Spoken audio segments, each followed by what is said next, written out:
But anyway, we're not done talking about the aftermath of the 2020 election. I'm going to talk about a specific proposition from California. But if you're thinking, well, I don't live in California, why should I care?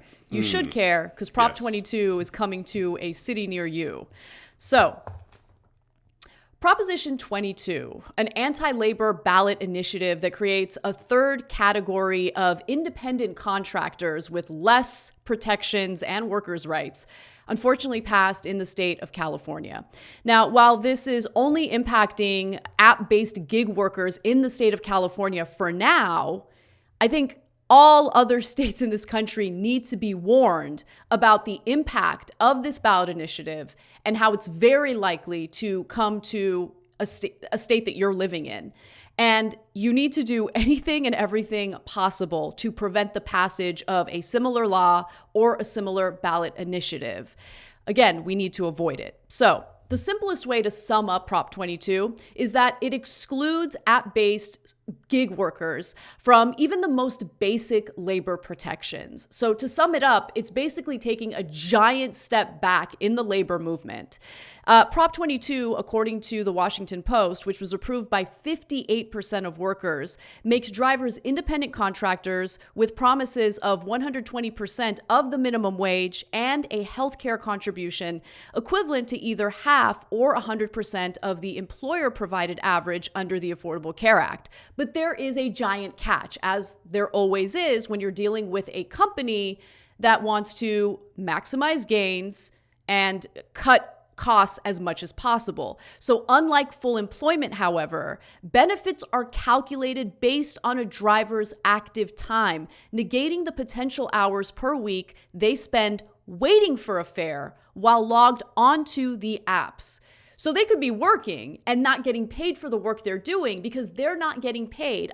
Under Prop 22 and how it was written, these workers are not getting paid unless they literally have someone in their vehicle and they are driving them to a destination.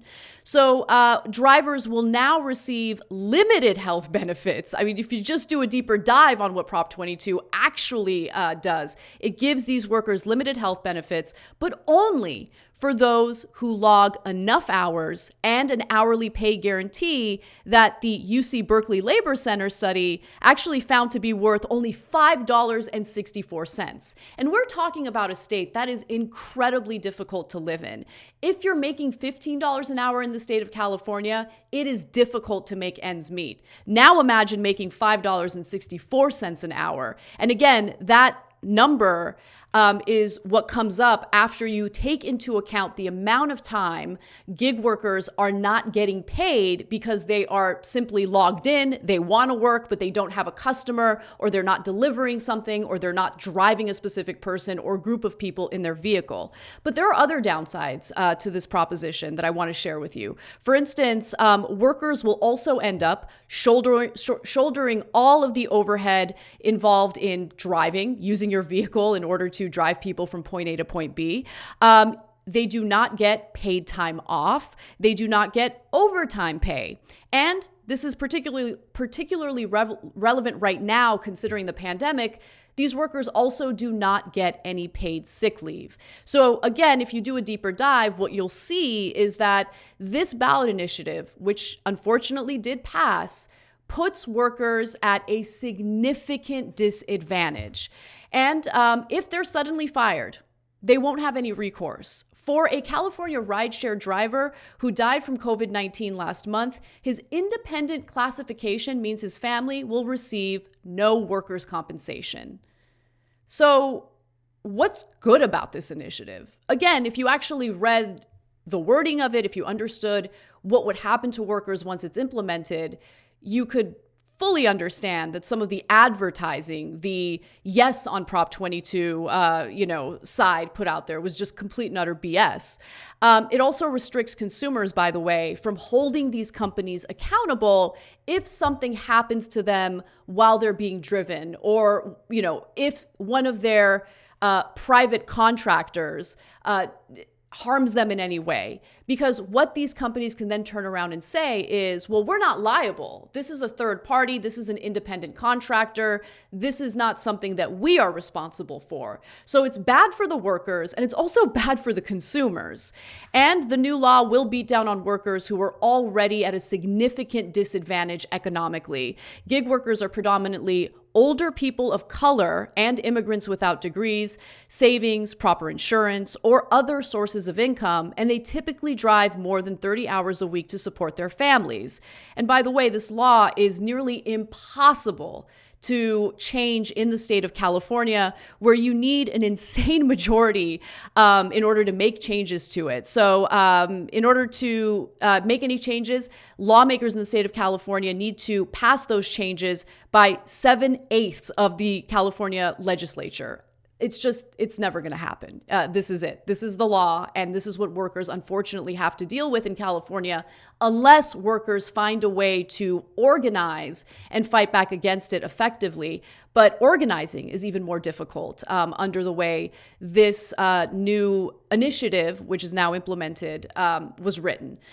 So the ballot measure was actually a direct response to an okay bill. I wish it was stronger, but a bill that the California state legislature passed. It was known as AB 5, Assembly Bill 5. California's AB 5 recognized gig workers as full employees, entitling them to labor rights like unemployment insurance, paid sick leave, overtime, and a path to unionizing. Prop 22 exempts the gig companies from AB 5 and instead creates a third category of independent contractors with few perks. And so the tech companies that employed these gig workers were not pleased with AB 5. They believed that the law should not in any way apply to them. And so they started to fund this aggressive effort to either repeal it or find a way to make sure that the state excludes them from this law. And so they went forward with this ballot initiative, arguing that maybe direct democracy is the best way to handle this. But the problem with ballot initiatives is that usually you'll have one side, the moneyed side, that gets to put out all sorts of misinformation about what the ballot initiative actually does. And to be sure, Uber and other tech companies, Silicon Valley tech companies, spent quite a bit of money, about $200 million, in order to ensure that this ballot initiative passed. And so what really stands out is how much difficulty Silicon Valley CEOs have in rebranding their efforts, because in reality here, they wanted to crush the workers. They wanted to exploit the workers, but they try to sell this as, oh, no, it's great. This is all about workers' choice. And you can get a little taste of that during an interview with Uber's CEO on CNN. Let's watch. There are new suggestions and laws that have been put in, for instance, in California. Let's take the whole gig economy, which Uber personifies, saying that your drivers, your employees need to be treated like human beings, need to be treated like employees with all the attendant rights and regulations. I think you oppose that, right? The traditional view of work, which is you have a full-time job, you only work for one company in your life, that idea is outdated, right? I think now work used to be about the company. You work at IBM, that's your career, etc. We think work should be about work, about what you want to do when you want to do it. And that's the new way of work, which is independent work or so-called gig work. And we do think that just as society's expectations have changed, we should change the nature of independent work. Because, to follow up, the California state senator, she has said, let's be clear, there's nothing innovative about underpaying someone for their labor. I mean, you indicate that you agree with that, but you don't think this law applies to Uber in all its... We think that under AB 5, our workers are independent workers, okay? They have to fix their own cars, they have to buy their own cars, they don't get vacations, they don't get health, they don't get... Listen, they get vacations because they can do whatever they want. Okay, so let's make one thing very clear. A vacation from work is when you get to take a little bit of time off to relax without in any way risking your livelihood. Under this ballot initiative, workers do not get paid time off, period. They don't.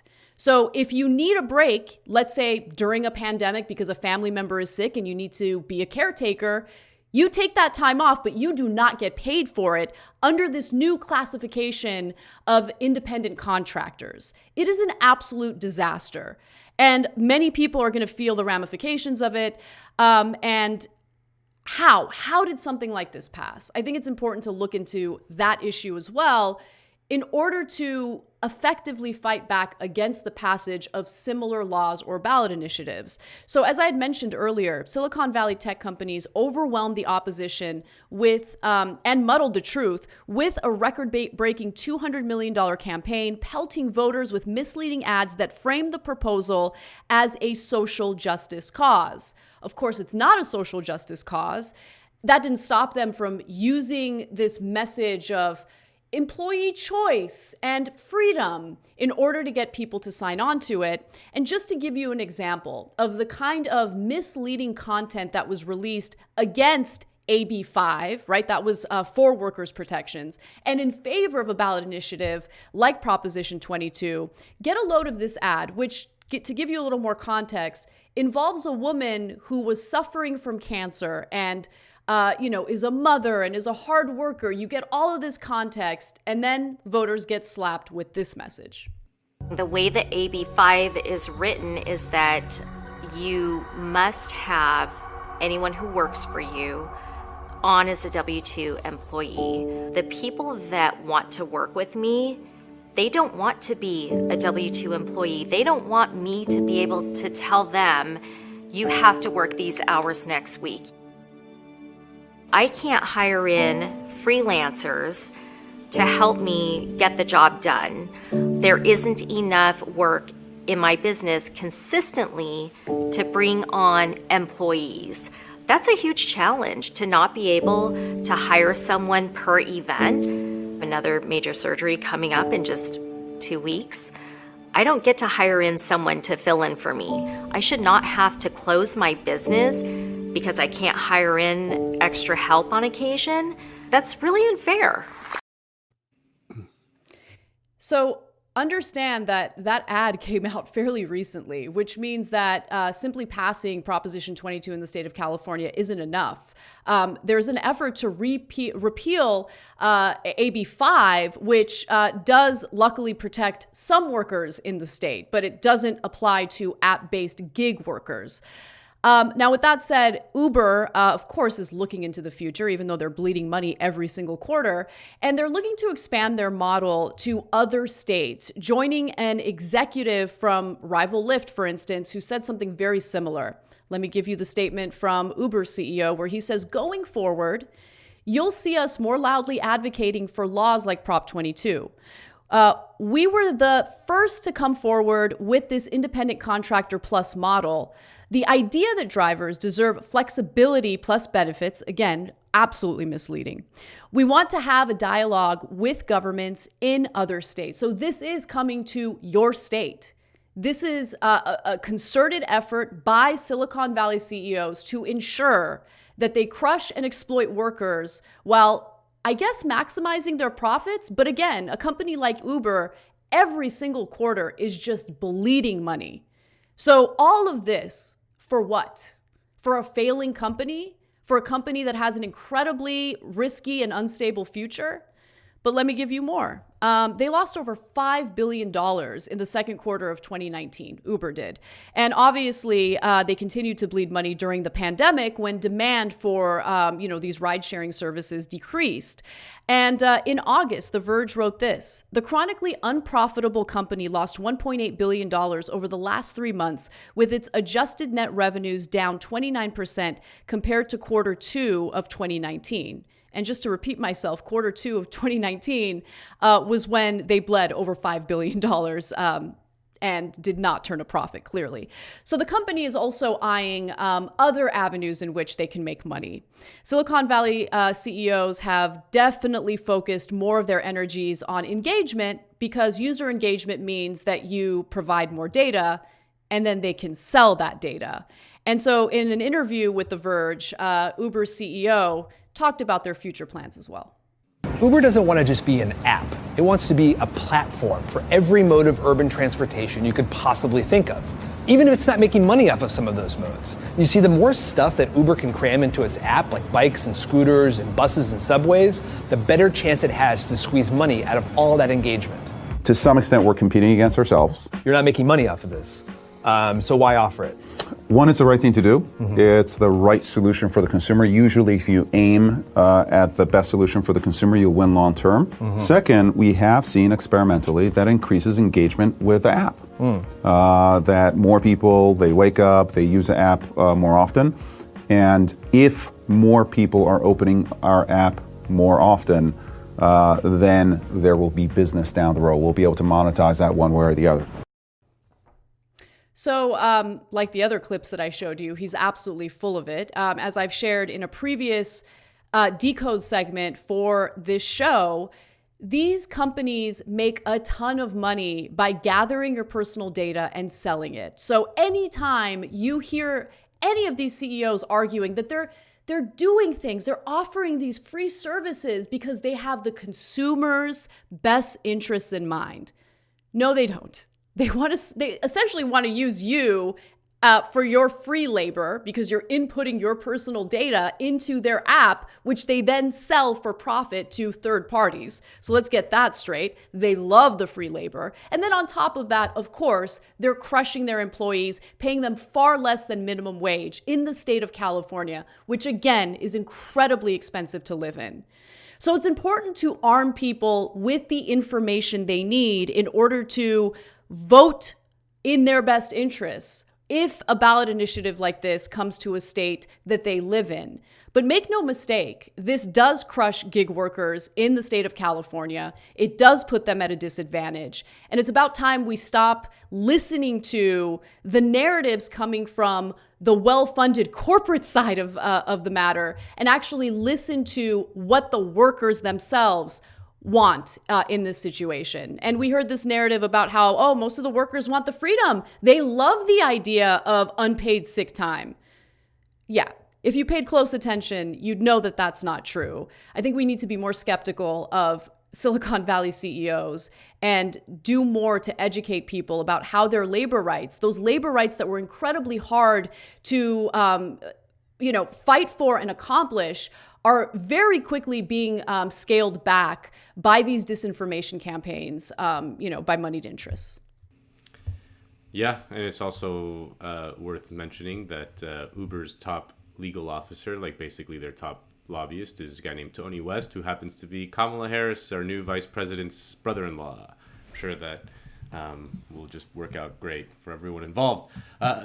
And Prop 22 was one of the things that made me feel so bleak after Election Day. I kind of knew it was gonna pass, and just the amount of propaganda that there was absolutely shocking. I mean, people who weren't in California don't understand. Like I've never seen anything like it in my life. Just the amount of flood, like the full court press that there was around Prop 22. Like every time you opened your phone, it was like Prop 22 like was in your face, and it was just like every time you watched a YouTube video, it was like on your face. And every time you turned on the TV, like it was blanketed everything. And it really is just kind of the most bleak neoliberal hellhole type thing. I mean, Uber is like almost everything that is wrong with American society today. I mean, in that it's this enormous company that loses billions of dollars, like does not make money. It does not even turn a profit. Like it is basically like an instrument for Silicon Valley investors to basically dismantle the state. I mean, Uber is blatantly like flaunts local laws wherever it goes. I mean, that's like what it does, and it's able to do so just because it has an endless supply of VC funding. Like they could just weather the storm. I mean, who's gonna they're not gonna throw them in jail, So like this was true when local governments tried to ban Uber using self-driving cars, which like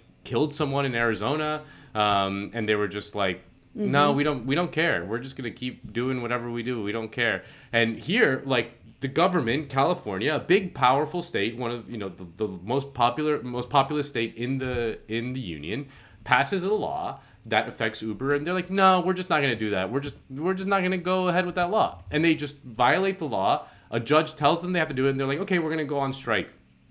They're gonna do the capital strike, which we talked about on this show, and then they get the government to just basically give them a stay of execution, and then they just do this. They do Prop 22. Like they just don't. They are immune from democratic accountability, which is meaning us, the people, cannot influence them. It's really bleak. Yeah, but one of the themes here, and I think it's important to point it out, is just the notion that you can control the worst elements of capitalism, that you can reform it, that you can keep it under control in order to protect workers. Because what we saw play out in California with AB 5 and then the passage of Prop 22 in such a short period of time, by the way, demonstrates to you how corporate interests will always find a way to claw back whatever deregulation they were enjoying in the first place. And that's certainly what's happening right now. And it's so devastating when you consider like how undemocratic the situation really is. So, they sell it as, well, it's a ballot initiative, it's direct democracy, it's great. I mean, they, of course, pump every media medium, whether it's television or online ads, with all sorts of misinformation. And then when it comes to actual lawmakers who have been elected by the people to represent them, you need 7/8 of the state legislature to vote in favor of undoing the damage that Prop 22 does. That is not a democratic system. It's disgusting. Not. I mean, it really shows just like the liberal state. I mean, California has Democrats everywhere at all levels. It is just incapable to rein in these giant corporations. Like it just can't. It can't anymore. To the extent that it could even a little bit in the 20th century. Like now, it's like they could just do whatever the hell they want, and no one's there to stop them. I mean, it's really bleak. And this, like you said, this is coming. I mean, do not be surprised if there is some sort of push to do some sort of federal legislation, some sort of like woke liberal. Now that Biden's in and Kamala's in, they're going to do like some woke liberal kind of like, we're going to create a new category of worker. It's going to be awesome. And it's going to help minorities and blah, blah, blah. Because again, all of the Obama people, like the Obama clan is like works for Silicon Valley techno titans, like Jake Hardney is the chief lobbyist for Amazon. Sheryl Sandberg, who was going to be maybe possibly Hillary Clinton's Secretary of the Treasury, is Facebook's biggest, number 2. David Plouffe was caught doing illegal lobbying for Uber. Kamala's brother-in-law is the lobbyist for Uber. I mean, that's where they all are. Yeah. And I mean, just all you need to do is take a look at Biden. I mean, it's already begun. Biden's transition team. You already have representatives from Uber serving in various, portions of his transition team. It's broken down based on government agency, and it's, Uber's actually they're listed in like the intelligence portion of Biden's transition team, which I think is. It goes back to what I was saying in the segment. I mean, I love how they try to brand things as frame things as, we're offering you a free service because it's the right thing to do. We're looking out for you, you know? And then they turn around and they sell your data either to the government or to third parties so they can spam you with advertising. They sell it to data brokers who can sell all your personal information for like $1. That's what I had to deal with this year with a hacker. I talked about it on the show. So there are real consequences to what's happening right now. And, it is devastating that proposition passed in California.